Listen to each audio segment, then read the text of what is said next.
अस्सलाम वालेकुम। मोहम्मद सिद्दीक मिटवार बाबा आला मौजू ओलिया इकराम पार्ट नंबर 10 नालो किताब जो ॻाल्हियूं शाह लटी वयूं। लेखक ग़ुलाम मुस्तफ़ा मुश्ताक मेमण। छापो चोठूं जून 2004 ईस्वी। शाह अब्दुल लतीफ़ भेटाई शाह लटी वजो सैर सफ़र। ॻाटा कंड शाह अब्दुल लतीफ़ खे सैर सफ़र करण जो घणो शौक़ु रहियो। हू जवानीअ जे शुरूआति में झंगनि ऐं जबलनि ॾांहुं निकिरी वेंदो ऐं कुदरत जो मुशाहिदो कंदो रहंदो। हिन पंहिंजे उन्हीअ दौर जा सॼा सारा 3 साल सन्यासी ऐं जोगी फ़क़ीरनि सां घुमंदे गुज़ारिया ऐं सिंध ऐं सुंढ खां ॿाहिरि सैर कयो।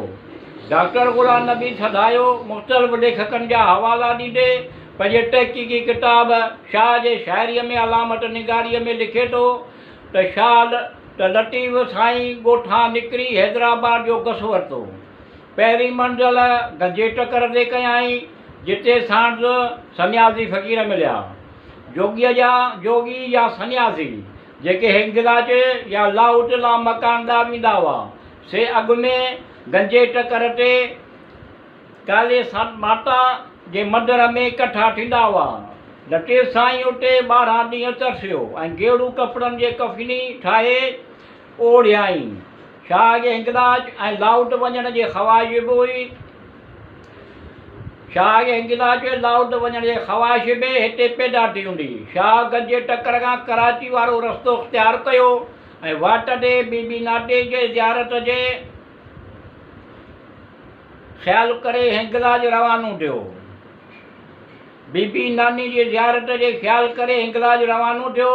पाण जेको रस्तो इख़्तियार कयाई उहो हैदराबाद खां कराची वेंदड़ ठठे वारो रस्तो अची किंझर जे किनारे ते डेरो कयाई जिते नूरी जाम तमाचीअ जो हाल अहवाल ऐं उन्हनि मागद मकाननि जो मुशाहिदो माणियाई।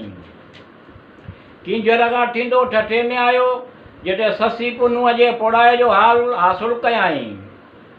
ठठे ऐं बंबोर में उतां जे ओज ऐं ज़वाल जे कहाणी इलाइक़े में थींदड़ ज़ुल्म जे दास्ताननि ऐं तारीख़ जे न विसरंदड़ वाक़िअनि खे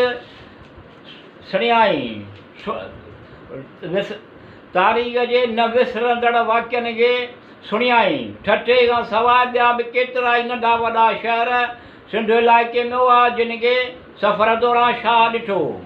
उन बैदि शाह मलीर पहुतो। इहो मलीर ठर वारो न हो जितां कियामाड़ीअ वटि आयो जिते कलाचीअ जो कुनो उते मोरड़े मुहाणे जी ॻाल्हि सुणी सुरघाटूअ में उनजो अहवालु ओरियो वठसि।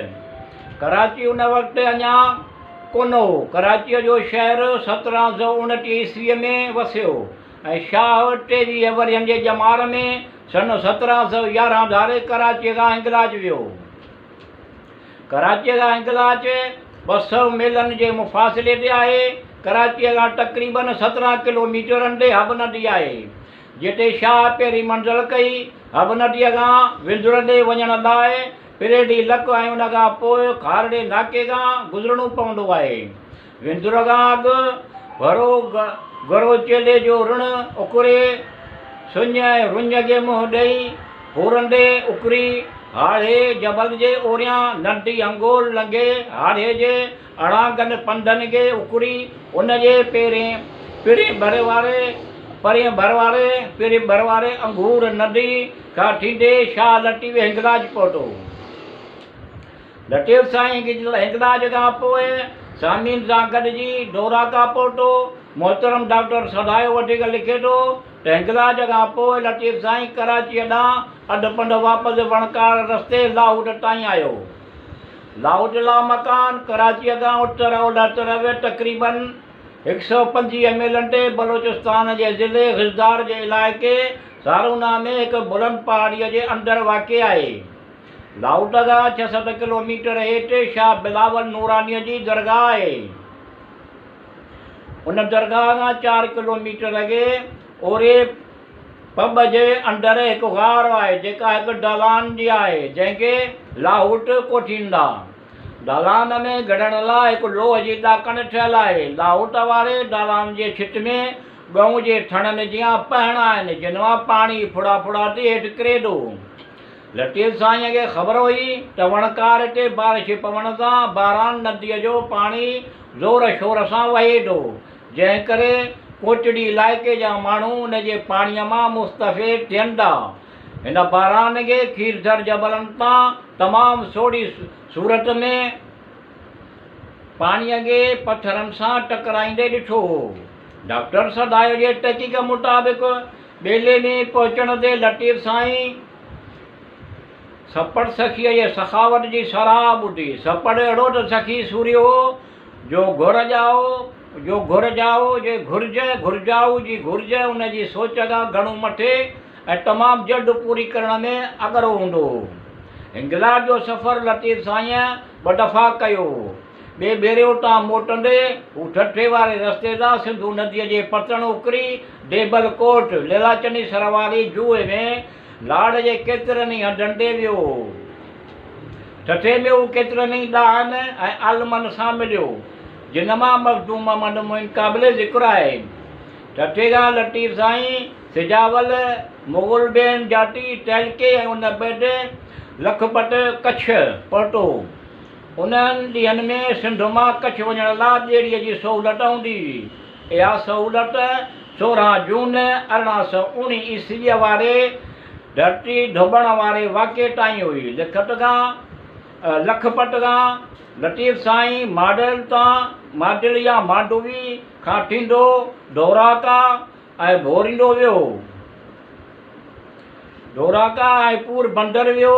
पोरबंदर गुजरात जे किनारे ॾखण ओलह तरफ़ समुंड जे किनारे खारे ते आहे। शहर वसंदड़ ऐं आबाद आहे। उतां जा माण्हू बम्बई सिंध ऐं मलबार सां वापारु कंदा हुआ। आस पास वारे एराज़ी गुजरात जे इलाइक़े वांगुरु सऊं पट आहे। लतीफ़ साईं पोरबंदर खां जूनागढ़ वियो जिते हिन राय ॾिया जी महिलाट गिरनार पहाड़ीअ ते ॾिठी। गिरनार पहाड़ीअ जूं 5 मुखी चोटियूं आहिनि जिन मां गोरखनाथ तमामु उतां ई आहे। पाण उतां सिधो खंभात या केम बि आयो। इहो हंधु गुजरात में सबरामती ऐं माही नदियुनि जे विच ते आहे जेका हिंदुनि जे भॻवान शिव जे करे मुतबरक सम्झी वञे थी। उतां वासीअ ते लतीफ़ साईं नंगर पार कर ठर पहुतो जिते कारूं झर टकरनि जे कतार में ॾिठाई।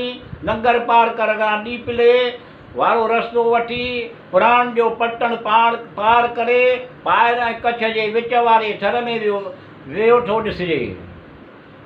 शाह साहिब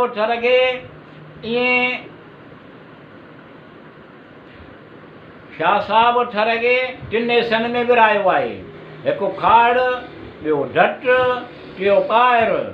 लतीफ़ साईं ॿाहिरि खां हलंदो खारोड़ी जे रस्ते मलीर पहुतो। खेसि ख़बर हुई त हिते सिंध जी मशहूरु हस्ती मारवी पंहिंजो सत उमिरि कोट में कई हिमत ऐं मर्दाना वार मुक़ाबिलो कंदो बचायो।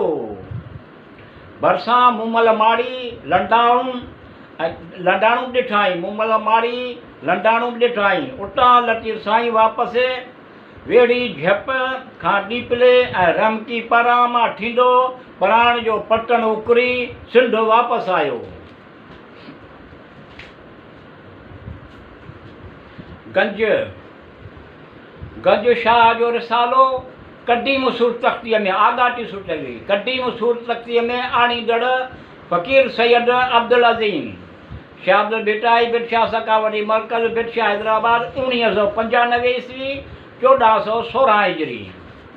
शाह जो गंज शाह जो रिसालो हाणोकी जदीद सूरत तख़्तीअ में आणींदड़ मुमताज़ मिर्ज़ा शाह अब्दुल भिटाई शाह सकावती मरकज़ बिरशाह हैदराबाद 1995 ईस्वी व मुताबिक़ 1416 हिजरी।